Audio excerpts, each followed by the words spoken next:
Anyway, we also got the key. So let's check that out, because keys are always good. Key to the seal. Key to the floodgates of New Londo, which seal away the 4 kings who fell to dark. The sealers flooded New Londo to banish the dark wraiths and the 4 kings. The agonizing decision was made with the realization that countless lives and the robust culture of the city would be lost. The victims now roam the ruins as ghosts. It's very clear that whatever these dark wraiths were, the powers that be considered them an existential threat. And I guess I was invaded by a Gravelord, or I got a Gravelord sign put on me, but because we're not in New Game Plus, the actual mechanics of that covenant never, like, kicked in. Go figure. I love being online. So this isn't the last time we'll be dealing with the Dark Wraiths, and in fact, we'll probably be learning quite a bit about them in the future. But it's clear that while this was obviously a terrible move that, you know, killed countless innocents, it was considered important enough by these, by the rulers and, you know, possibly the establishment in general. Ah, yes, the ghosts are back. To get the, like, to contain the Dark Wraiths as such. And we'll see, really, why that is, possibly with someone else. But certainly in another way. Or certainly on the Anne's quest we'll learn more about the Dark Wraiths, but ah, yes, very, very well hidden. We both missed. There we go. It can be really finicky to hit ghosts through walls. Their hitboxes are quite strange. But keep the Dark Wraiths in mind, and keep the Colossal Sacrifice in mind as well, because it does say a lot, you missed me, about the types of people that we, you know, that rule these places. To be willing to do this to their own citizens and turn them into cursed ghosts, really, you know, like, these people died as sacrifices, and we're basically living through the ruins of that now. You know, the aftermath of it entirely. It's really interesting in that way. I'm also being entirely too blasé as I run around here, because I can't quite remember where ghosts are or where the next place that I want to be is. I think actually this is it. No. This area is very distinct, and I really like it for that. I do find a green Titanite shard, that's cool. Like, it's very maze-like, but in a very unique way, and I really like it for that. Large soul of a nameless soldier. Oh, actually, I think this is the path that we eventually want to take. Yeah, there's a lot out here, huh? Let's pop back the other way. And it is definitely one of the stronger late game areas, so kudos to it for that, I suppose. Oh, right, and we are actually on the other side of that staircase where the 4 ghosts attacked us. So you can skip this whole area, but if you don't talk to Ingward, you're not going to get the key for progress, so... Alright, which way do I want to go here? This house is also sort of the centerpiece of the area, and it's weirdly maze-like for how simple it ultimately is. Kind of a neat touch. I also feel like there's a fake wall somewhere, but I don't know where. Whoop. I thought it was attacking. I guess not. There we go. We do get a curse bite ring. So as you go along here, you actually get a lot of curse resistance items, which is something that can make this area worth visiting. I believe the description is much the same as the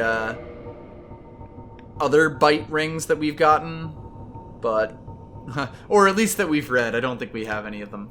But yeah, one of the infamous bite rings commissioned by Sir Arster of Kareem. Despite the dreadful rumors surrounding its creation, this ring is an unmistakable asset in its ability to help prevent curses. I just love the way that this game treats curses as these awful, evil, terrible things that there's no good way to deal with, and you have to be like just. It's like a curse, you know. The curse as a status effect in a video game just feels so heavy in this game, and I really like it for that. Around here we do see another elevator, but if you look down, it's kind of underwater. So if we try pulling it up, it's definitely not happening. And I really like the way that this kind of like, it makes sense that this elevator, which could be in perfect working order, doesn't work because it literally has like a mountain of water on top of it. It's neat, and I like it. There's a weapon ahead. Let's find out about that. Praise the sun.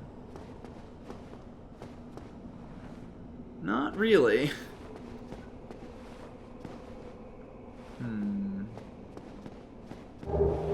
Ah, the composite bow.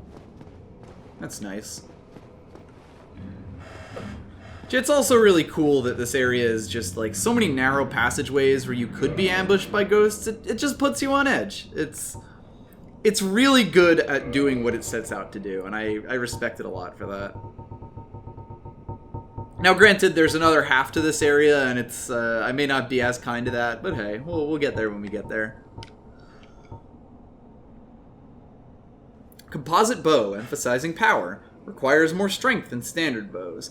However, its range is shorter, making it unfit for sniping. Another useful item for Dex builds, just because it can do more damage, but at the cost of not being able to like snipe enemies out. It can be useful in some circumstances, as long as you can like manage the timing properly. I know that progress is behind me, but I just want to make sure that we go around here and grab that bit. We could also jump to like the outside of that roof, and it has an item, so I guess I have no choice. Humanity ahead. Fair enough. I think I'm not going to use a transient curse unless I get into another fight with ghosts. I'm not sure that there's any left around here. Grab a rare ring of sacrifice from up here. It's interesting that we would happen to find one just kind of lying out of the way. I do like the little, like, mini design thing where they always place these rare rings of sacrifice in really, really awkward spots that are, like, you know, you have to be dedicated to get that sort of thing. And, of course, it's a really powerful item for your trouble, so... It's a nice little, like, game design through line that the game has that I feel like sometimes it doesn't get appreciated enough. Because the game has a lot of little touches like that. Thematic placement of items and things like that. That even make sense from a game design perspective, but still feel like a through line throughout the game. I don't know, I'm kind of rambling. Anyway, we need the key to get into this room. To get to this seal. And we see a giant floodgate over here.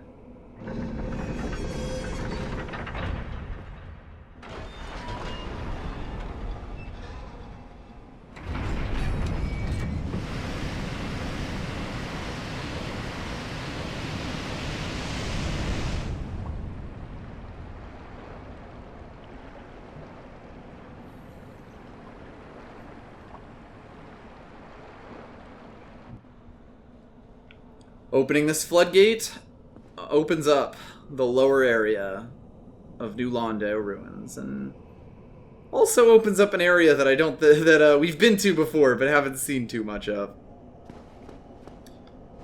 I really, one of the things I really like is the sort of focus that you get on the buildings that have like the stone buildings that have literally eroded away underwater.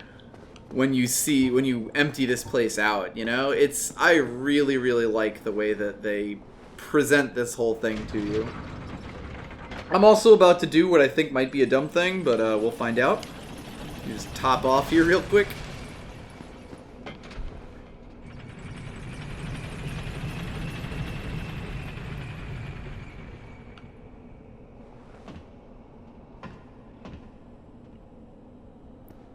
Of course, now that the elevators are working, we come down here, and we can tell that we are below the waterline now, because this place is positively grimy.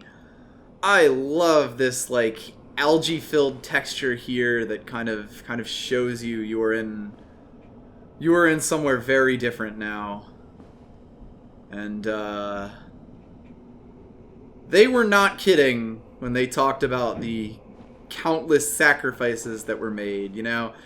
It's one thing when you see bits and pieces of it, when you kind of, you know, hear them talk about this, you know, the word countless sacrifices, see that on paper. It's another thing entirely to see a giant mound of human corpses and skeletons wet with algae and kind of preserved. And we also find our first Dark Wraith down here. So it seems that despite being sealed away for hundreds, if not thousands of years, these Dark Wraiths are still, you know, have still survived all this time, which, you know, says a lot about them. There's a lot of stuff on that bridge that I don't want to fuck with just yet. You know, I do really like that you get that, I mean, it's really like is a weird word for it, but like, you get that description that there's this, you know, like, a lot of people died, countless, but then the game shows it to you, and it, I don't know, this is like a really viscerally disgusting area in that way, and I just really like how it's pulled off. Even if the corpse run to this boss is, awful. That said, we do have quite a bit of this place to explore still, so... Going into this surprisingly well-preserved shack, believe we are going to run into another friend. Yeah, there we go. The one place in the game where these kinds of messages work, and are reasonable. God, and the whole thing just goes utterly silent. Hi there! Bye! I'm gonna not fight you in this tiny little room and wait till you get out here. Dark Wraiths are a lot like Black Knights. They will chase you to the fucking ends of the earth. You kind of see they have these, like, they are basically skeletons at this point, you know? I feel like the Dark Wraiths have a very strong design. See if this one lands face up so we can actually get a look at him. Oh god, yeah, like, I mean, I've kind of ragdolled him away, and yeah, his head's got some issues right now, but like, you can see the kind of skeleton armor and the raggedy hair, but their faces are actually skeletal as well, so they're clearly not quite men anymore after this X number of years soak, you know? Come along this way, we find another fog door. We have a lot of souls right now, don't we? You can just back up immediately, because I know this room is a bit of a problem. Ugh, it is also quite dark here, so you do have to be very careful, because your vision is not great. You can hear some slithering. Ah, here we go. This Dark Wraith is actually using his, the special power of the Dark Wraiths, the Dark Hand. Uh-oh. Yeah, these guys have some really, really powerful combos that they can use. They're one of the few enemies in the game that actually has a 4-hit combo, I believe. And so you really have to respect them. But basically, the Dark Hand is actually an item that you can get in this game. Oh, and guess what else is down here, along with the Souls of the Damned? Ow! That was a lot more damage than I was expecting. From that giant mass of jello over there. Hello! Look, buddy, I really don't have time for this, because there is a large slime just kinda... Oh, God. That's disgusting.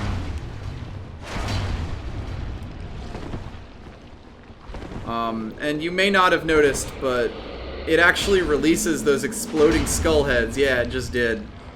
So you gotta watch out for that, too. 'Cause yeah.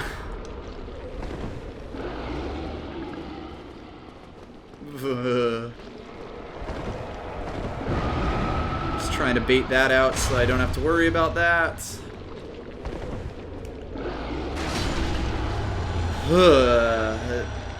Basically just a mass of corpses that you might actually seem familiar if you've played Dark Souls 2. I don't believe there is an explicit connection between them, but it's kind of one of those designs that they really seem to like a lot. I feel like there's still more in this area in particular, and by more I mean Dark Wraiths. Yeah, there we go. He was just chilling in a house.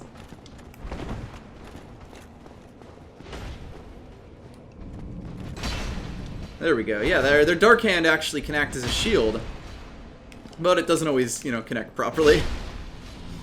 And if we attack fast enough, we can actually take them out pretty reliably. Dark Wraiths can be very, very tough enemies. They do a lot of damage. So you always have to respect them, if nothing else. We come down this way, and we actually find an elevator that goes back up to the ghost house. The house that had the ton of ghosts that killed us way earlier.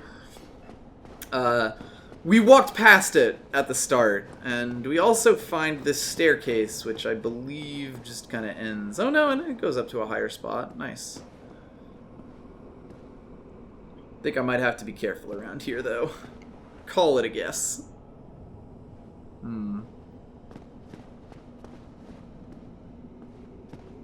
Oh god, the ambiance on this area is just so fantastic. You just get that...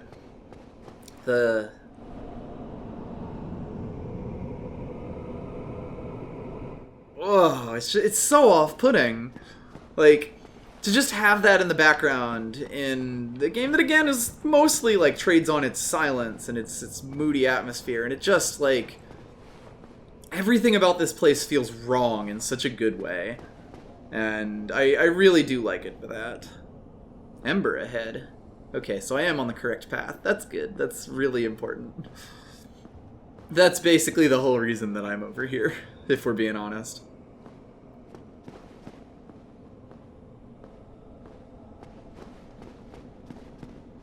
Pop up over this way. God, and you get down here, and what's really striking about it is just how empty so much of it is. You know, you get the Dark Wraiths, and they're tough encounters, and you get those that pile of corpses, but most of it you're kind of just alone yourself to, like, jump at every shadow and think that there might be an ambush in every corner. It's really good. We do find the very large ember here, which is quite good, because if you'll remember, the large ember was what allowed us to get weapons to +10. The very large ember is what let us get to +15, the highest possible weapon ascension in the game. Ember required for weapon ascension. Huge ember of highest quality. Handled by the blacksmiths of Astora, so we know that this is for Andre. Ascension for +10 standard weapons allows reinforcement to +15, on par with the greatest weapons of legend. And I also really like that touch, that it's like, if you get a weapon up to +15, it's, you know, there's a chance that that sort of thing won't really connect with the player, because it is just, you know, it's a number that you've attached to something. It's a very gamey system, but whenever they describe these weapons, like, you know, whenever you talk about the very large divine ember that lets you make weapons on par with the weapons of the gods, it always treats them with so much respect in the flavor text that it kind of, like, it becomes much easier to buy the fantasy, I suppose. And I really, really like the way that it does that. Oh, there we go. That was one of the items that we got, was actually the one hanging down off of the roof, in the room, because this is actually the room that had the big slime guy, you know, that we're looking down on. You can see the houses broken up here, and you can see that there's, like, you know, there were these little shanties in what was a giant atrium that is basically rotted away at this point. Like, the degradation of this area, the damage done to it, is so incredibly severe that you can only really guess at what so many of the original purposes of these things are, you know? I really, really like the feel of this area and how just off-putting all of it is. You know, where these houses, they certainly look that way, but now there's nothing but dark wraiths down here and masses of bodies.